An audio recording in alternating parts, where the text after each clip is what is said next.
when you gotta give them the tight lip. Go ahead.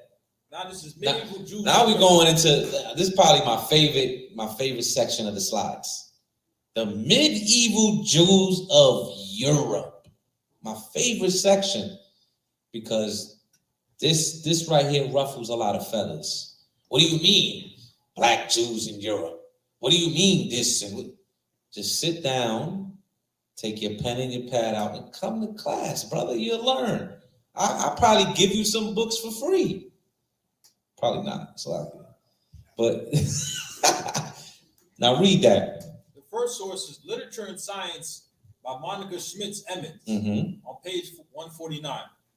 She says, ethnological and popular literature repeatedly referred to Jews as the Negroes of Europe. The Negroes of Europe. Go ahead. As swarthy. Swarthy. African. Mulatto. Jewish. Negroid. And as members of a mongrel, dark-skinned race. Come on, man. Read the next one, huh? Come on, man. The next source is by Edomite, by the way. History in Black by Yaakov Shavitz. Yaakov Shavitz. On page 182. He said in medieval literature. In medieval literature. Y'all know what that is? I hope y'all know what age that is. Who? Medieval. The Dark Ages. In medieval literature, a theory prevailed in which the Jews were part of the black race. It ain't a theory, Salakia. Go ahead. Or were at least dark-skinned. You see that? Next slide. We're going to keep getting into it, man. We're going to keep getting into it. We're going to bang these dudes in the head. Now look at the right side.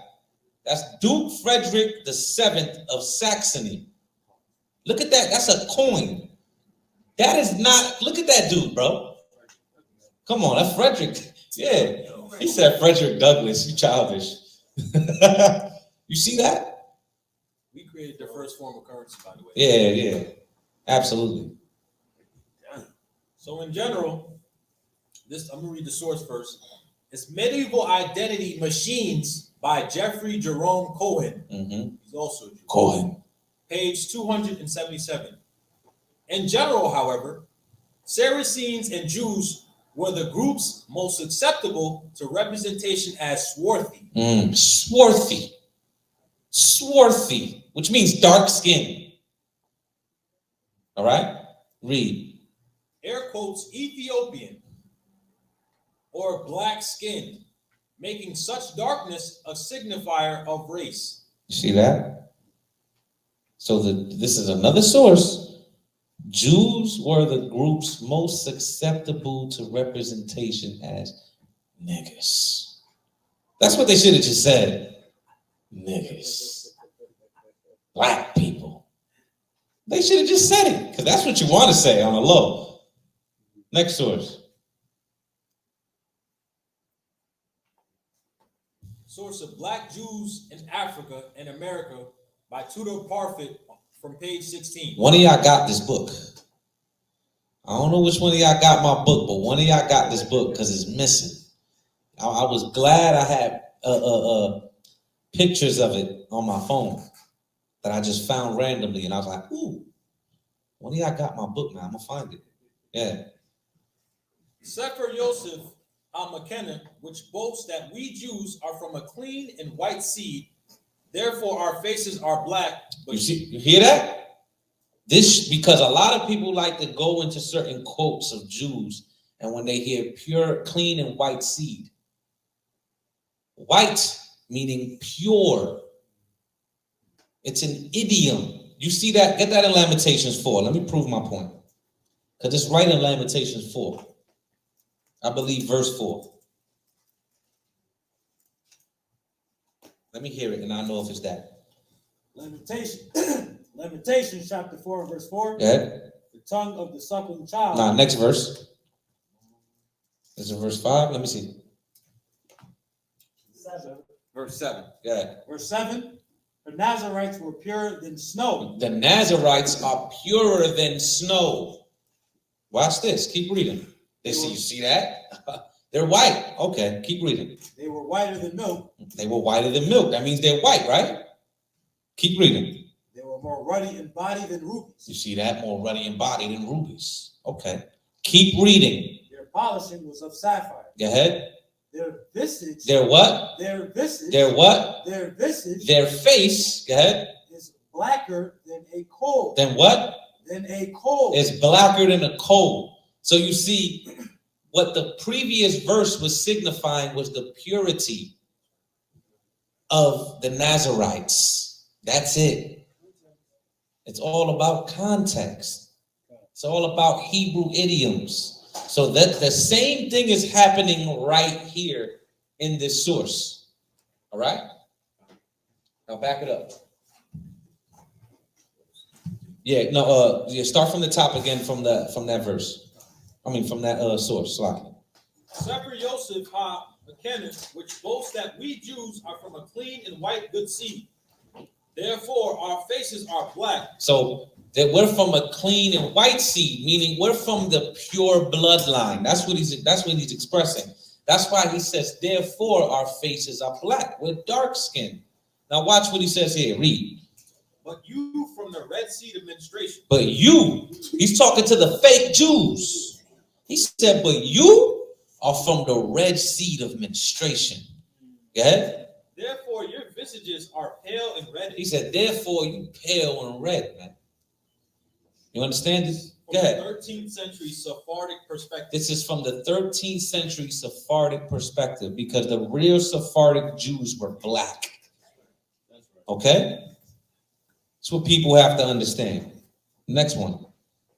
Next source is from Encyclopedia Britannica, Volume 4, the 1910 edition, on page 93. Go ahead. The expression blue blood is from the Spanish. Mm-hmm. The nobles of Castile claim to be free from all admixture. So they claim to be free from all admixture, right? Go ahead. With the darker blood of Moors or Jews. Go ahead. A proof being supposed to lie in the blue veins that showed in their fairer skin. You see that? So they were proving that they were of what? They were clean with mixing with other people. All right? The more and more sources we bring up, you're going to be like, oh, it's only going to get deeper. Next source.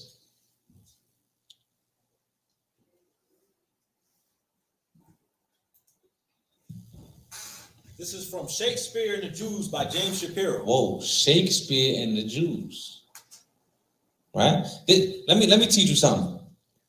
Sometimes when you walk in a library or you walk in a bookstore or even Goodwill, because believe it or not, I find a lot of good books in Goodwill. You know, every time I drive by Goodwill, I do Tokyo Drift. I go into there, my rib be like, yeah, I'm looking for a book. And I be finding stuff. And they be like $5. And in my head, I'm like, you don't know what this is worth. Telling you, do it. And you'll look at a book and it'll be like ancient history of Europe. And you'll walk past it because you'll see some white lady on it. You'll see some white dude on it, right? You'll be like, whatever. Open the book up, Ak. I guarantee you're going to find something. You're going to be like, huh? This is me. I'm telling you. Read that. This is the accumulated experience of over 100 years of travel, trade, and conquest had convinced Europeans that some of the accepted stereotypes of Jewish racial otherness, including the belief that Jews were black. Yeah. Needed to be qualified. When William Bremerton jotted down his impressions of the Jews in the synagogue in Amsterdam in 1635. In Amsterdam, all right, where they're getting high. Yeah, well now, it's like it, yeah.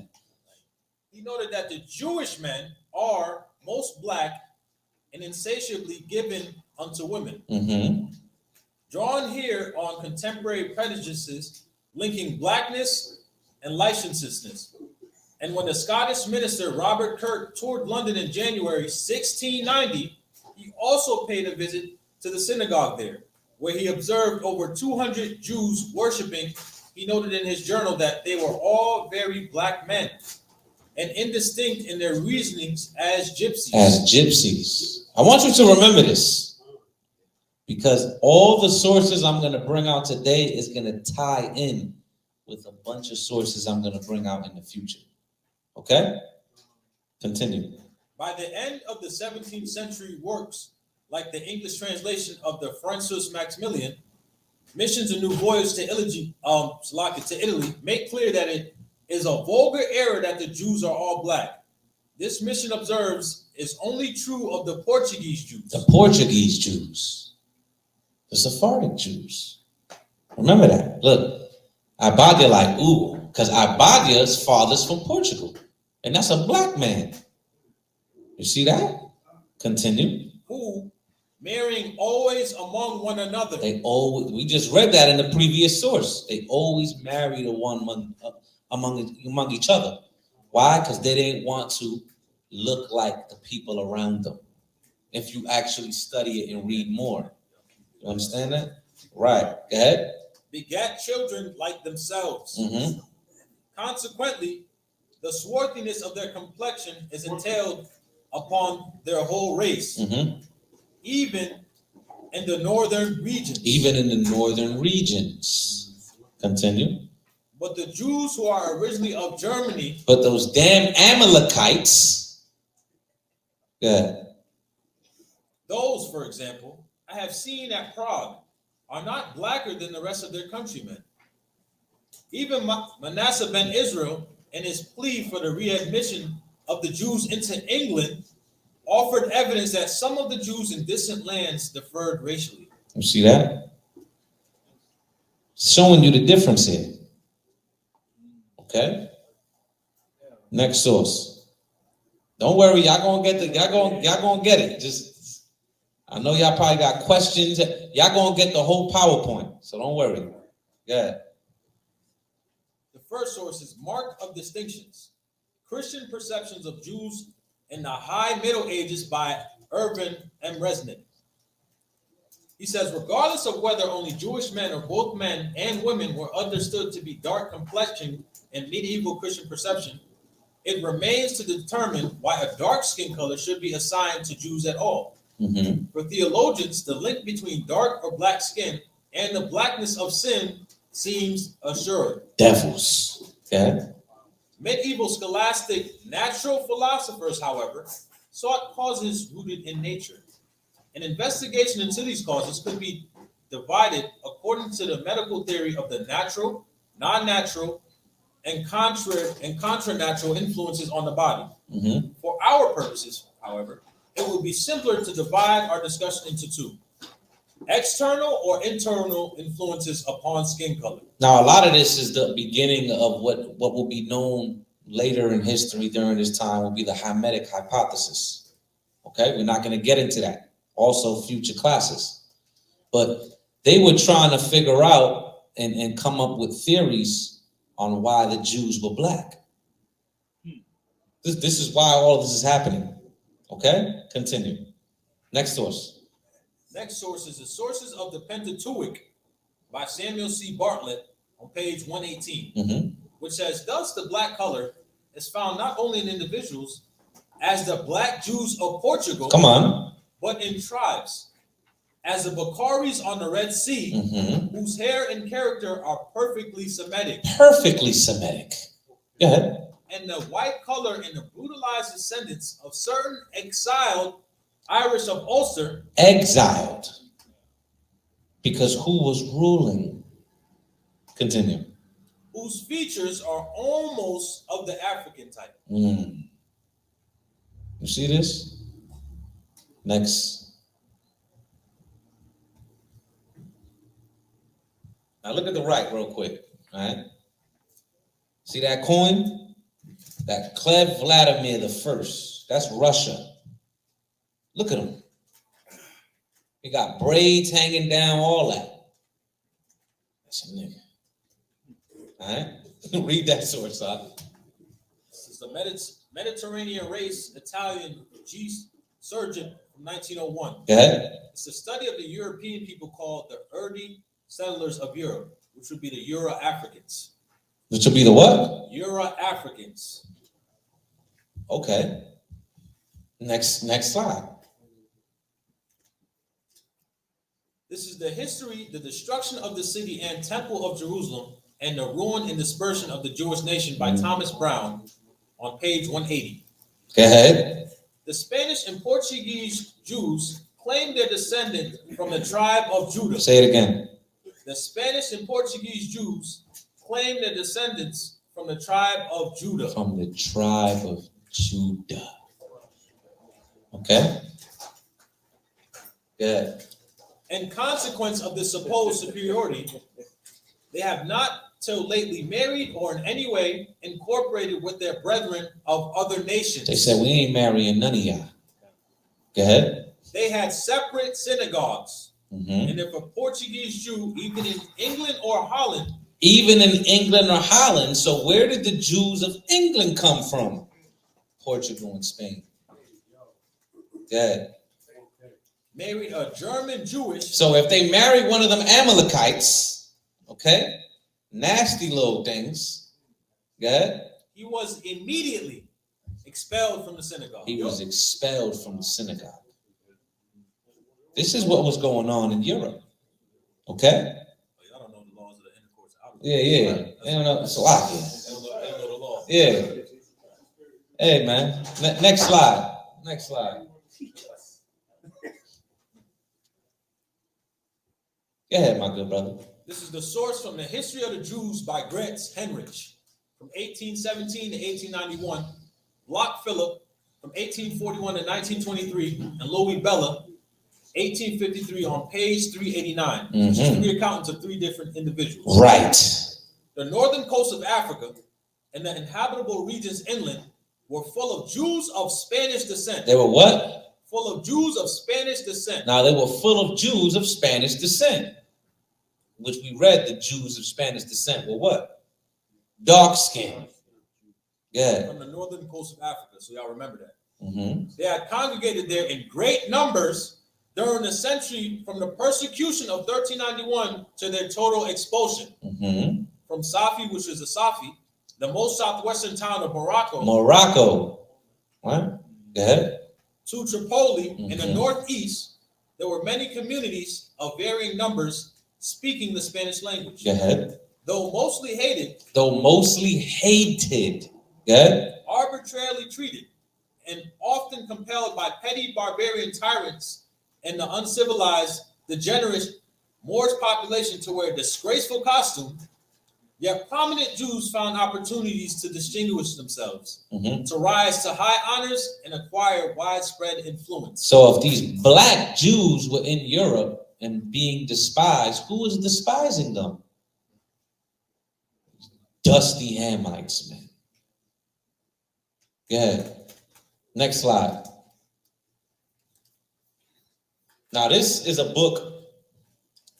I love this book. And I'm going to bring this out in the future as well. And we're going to get into some things. Because the pirates was Israelites. Okay? And it actually goes into a specific tribe. Okay? Goes into a specific tribe. Okay? Read that.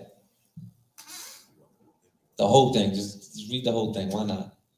Charles' treatments of Jews. Oh, read the source. It's called The Jewish Pirates of the Caribbean. The Jewish Pirates of the Caribbean. Go ahead. How a generation of swashbuckling Jews carved out an empire in the New World in their quest for treasure, religious freedom, and revenge. By Edward Chrysler. Revenge. Revenge from what? The expulsion of the Jews of Europe. Go ahead. Charles' treatment of Jews in his realm was consistent with the tolerance he expressed in the Declaration of Breda. London's Jews, no longer having to disguise themselves or hide their wealth, gathered each Sabbath in the rickety first-floor synagogue in Church Lane. Their place in society was endorsed by John Greenhalgh, a prominent Christian, who, having visited the synagogue in April 1662, observed in a letter to a friend. It says, when I was in a synagogue, I counted about 100 Jews, all merchants. Merchants, meaning they knew how to be in the seas. Go ahead. Not one mechanic person of them. Most were rich in apparel. Rich in apparel. Fly garments. Right? Yeah. With various jewels glittering. For they are sound like Harlem. Yeah. For they are the richest jewelers of any. They are the richest jewelers of any, man. You understand that? Good. This can't be Amalek. Niggas wear a black suit, the same black suit, for 3 weeks. That's what they do, brother. This is what they do, huh? Stinking. I am the chosen. You seen them dance? Go ahead, Slakia. Go ahead, continue reading. You seen them? Go ahead, They are generally black and may be distinguished from the Spaniards or native Greeks. So they're black. Finish it up, Their hair a more perfect raven black. They have a quick, piercing eye and strong intellect. Several of them are comely, gallant, proper gentlemen. I knew many who I saw daily upon the exchange. Next slide.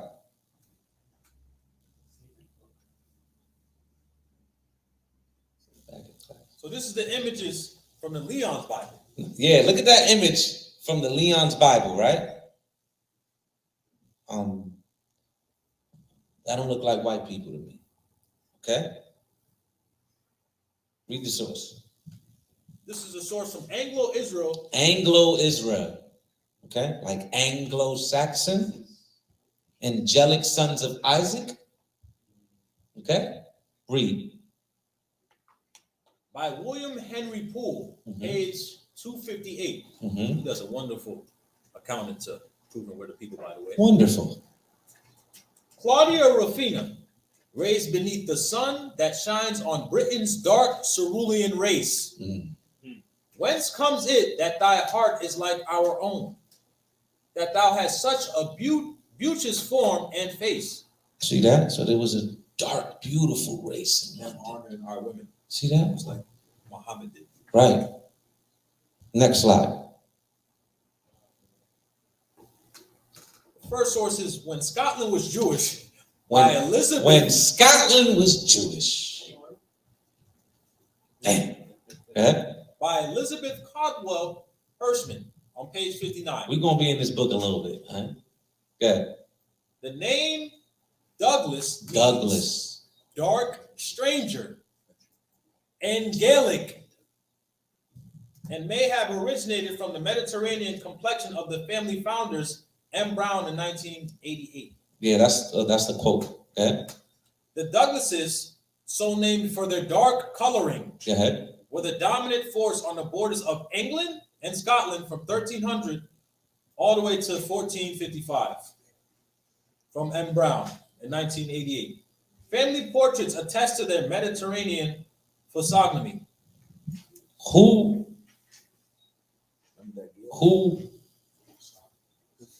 children was the family of the Douglas? Do y'all know? Who descended from the family of the Douglas? King James. Yeah, next one, huh?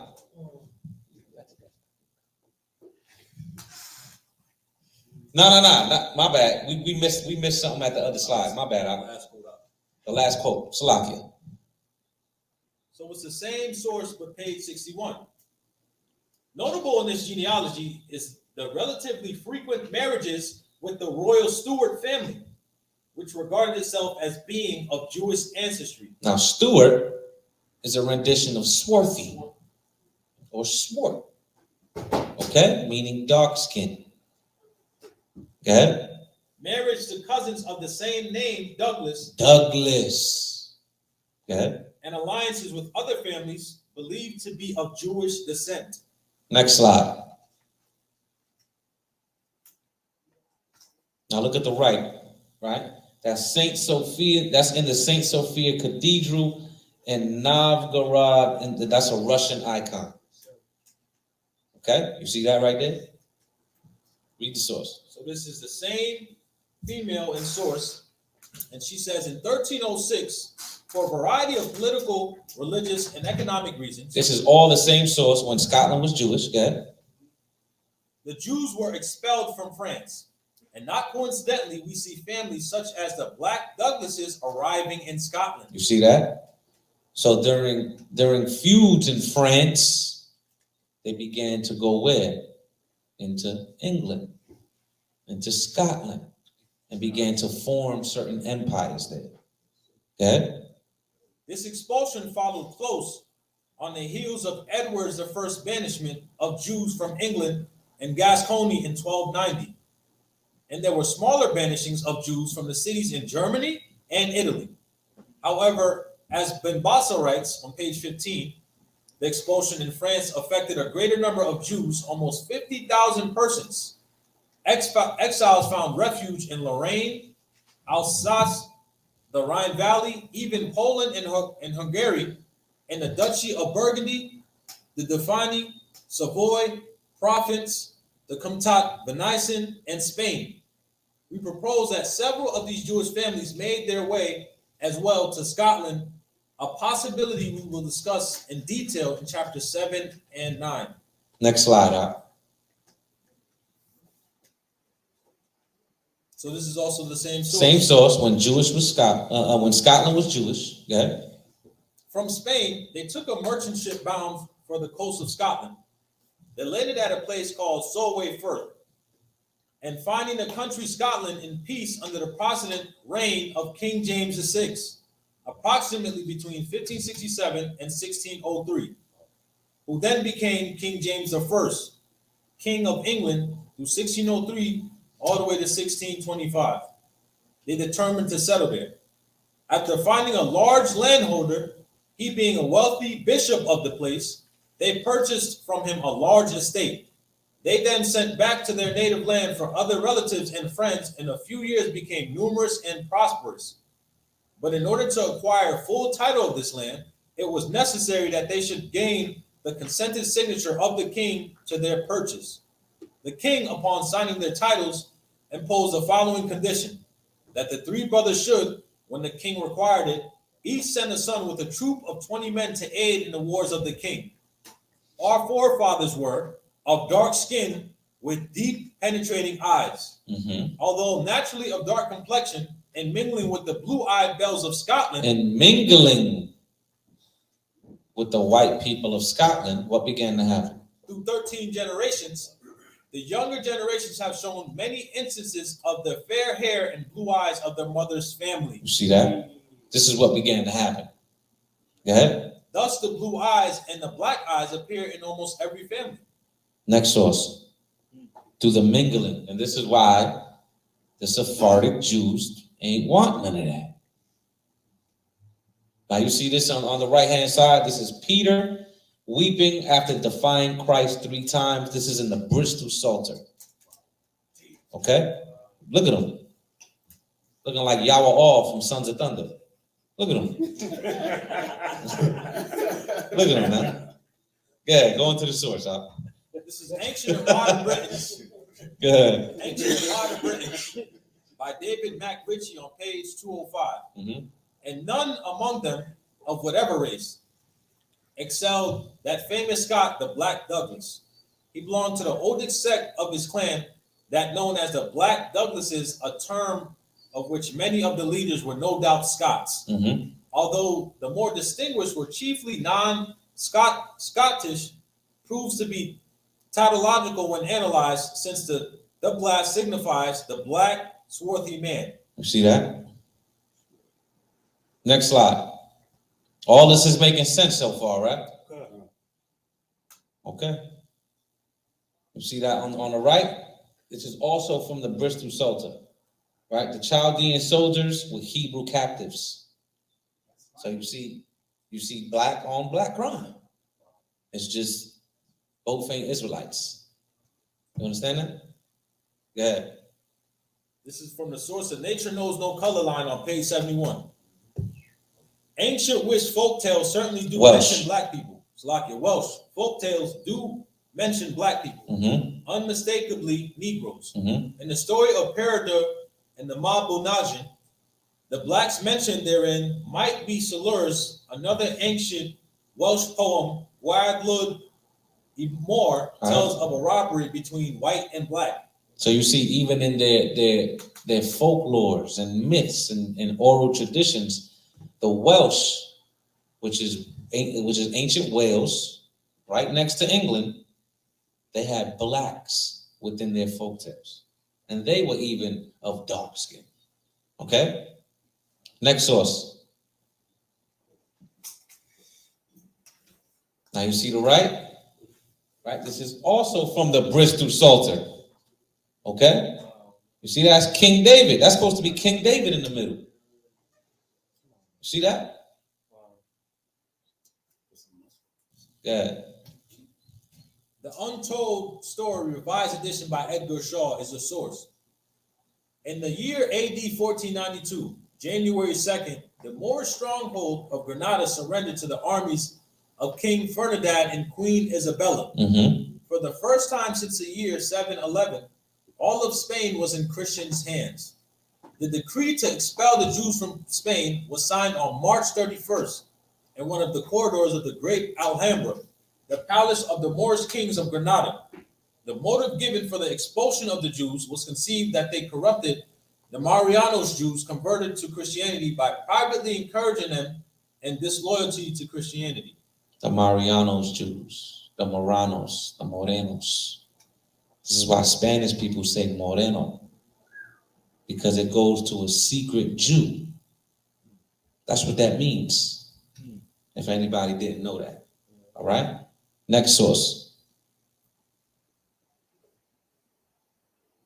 Now, once again, on the right, this is a fresco from Via Latina Catacomb in Rome. This is 320 AD. Abraham raises his son to slay Isaac. Those are black men. Okay, this is in Rome. Okay?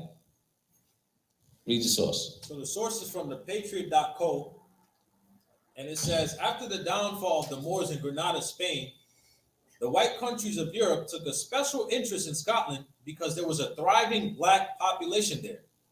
Unlike the Moors in Southern Europe, who were Muslims, the Scottish blacks were Christians and therefore could not be victimized on grounds of religion. You see that? So they couldn't be victimized on what the certain laws that were being passed where? In the papacy in Rome.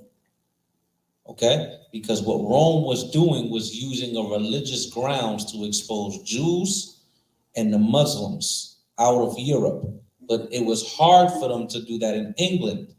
That's why England was one of the last strongholds of the blacks of Western Europe, because they were Christian. You understand? Next source.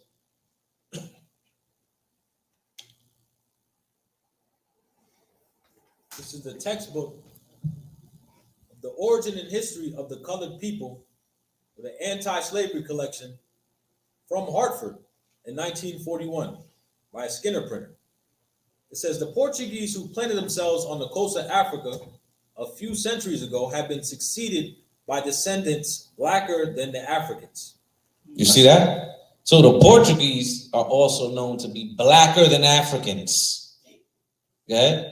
A stronger case is still to be found in the fact that the descendants of a colony of Jews, originally from Judea, Southern Kingdom. We just read those precepts earlier. Go ahead. To the coast of Africa are black. Are what? Are black. Are black.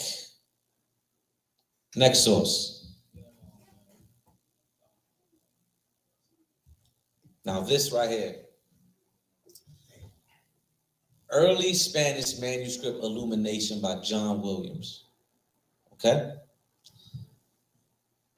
We're going, this one right here heavy. Okay? Go to the next, now this is, we're going to show what's in this book. All right? Go to the next one, huh? Next slide. Now I want you to take a good look at that.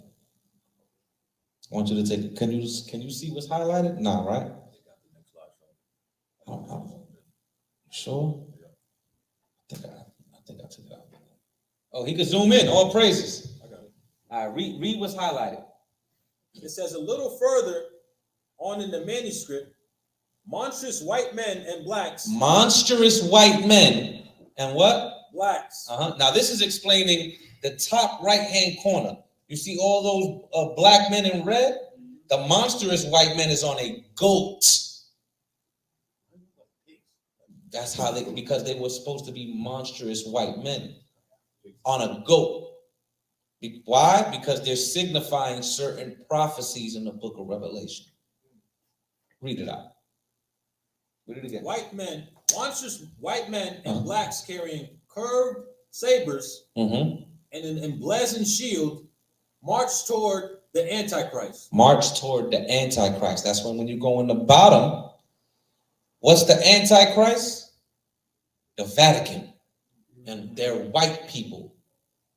Do you understand that? So the black Jews and the Moors and the Christians of Europe, they knew these. They knew who the devil was.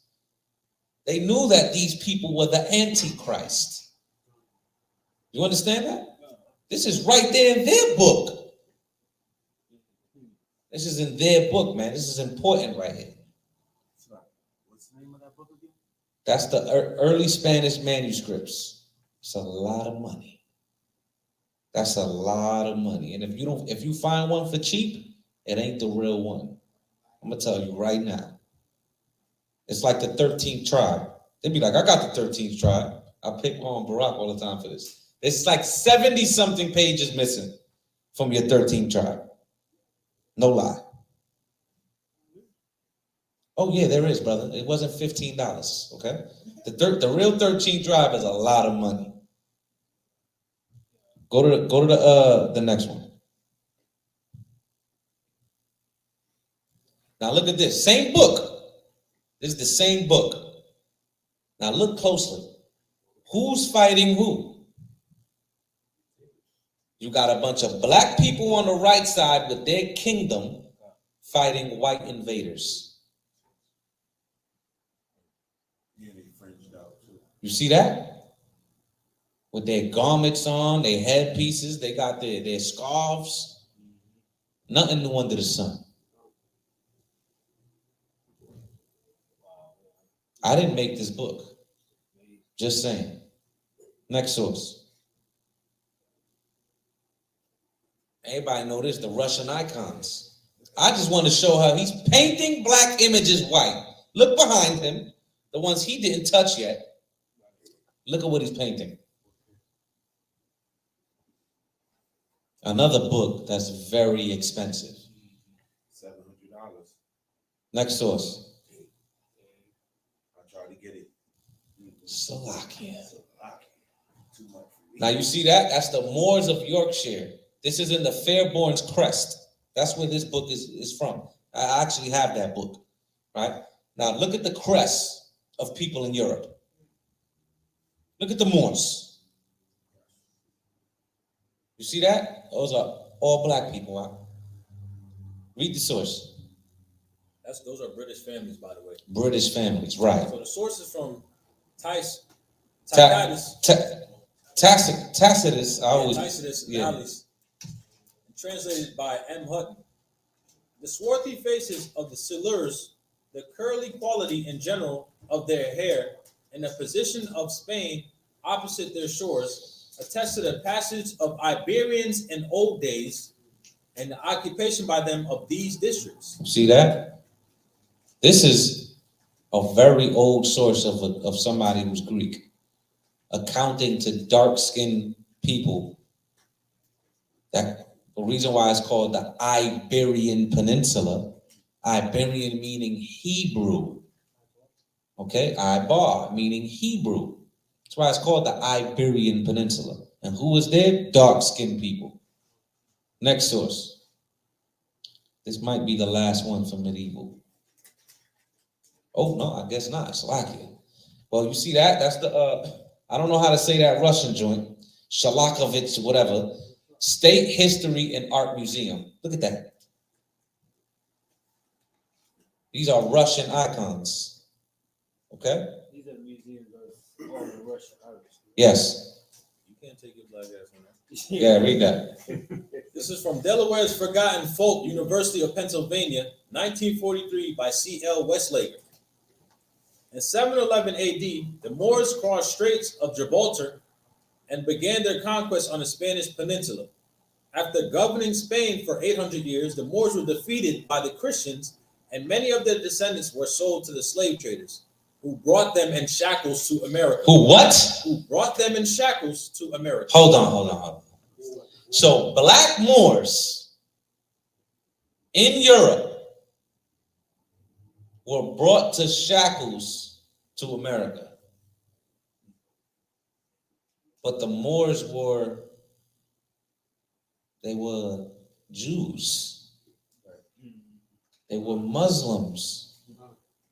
They were Christians. But they were all black.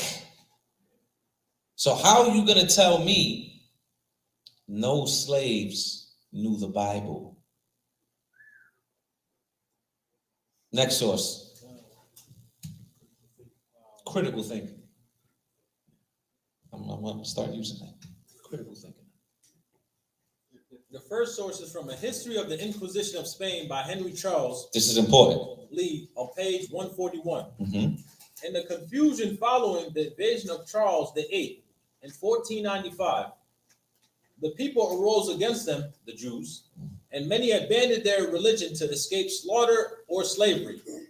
Many were carried off to distant lands and sold as slaves. So the Jews of Spain are being persecuted, kicked out, sold in distant lands as slaves. Okay, continue. The second source is from the Jew in the Medieval World, a source book, 315 to 1791, from Jacob Rader Marcus. All Spanish Jews who were still in Portugal in 1493 were enslaved by King John, and his reign was from 1481 to 1495. Mm-hmm. The children were sent to the Isle of St. Thomas off the coast of Africa. So they were sent to St. Thomas off the coast of Africa. They were also sent to Cape Verde. Okay? This is where the expulsion of the Jews of Spain began to happen.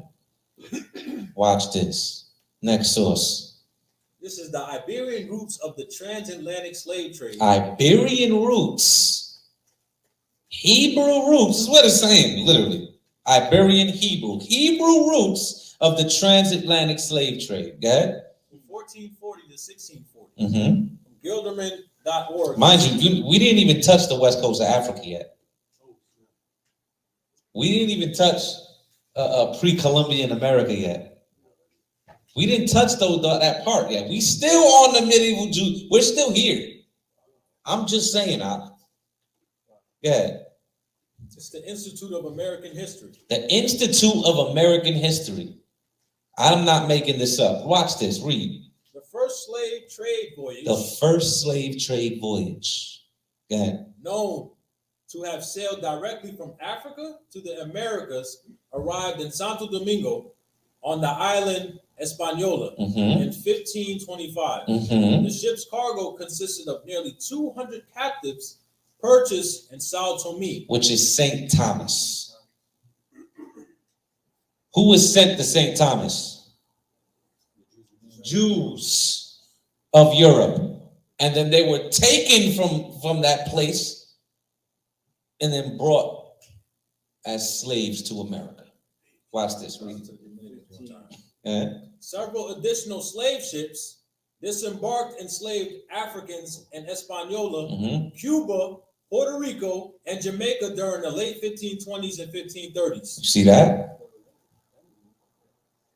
Next source. I believe it's done now. I think we're in West Africa. Oh, Salakia, we not. We still not in West Africa. We still not in West Africa. Go ahead. This is charter granted by Emperor Charles V to Lorenzo de Gorvad for permission to transport slaves. Spain August 18th, 1518, courtesy of the Archival General de Indias, Sevilla, Spain.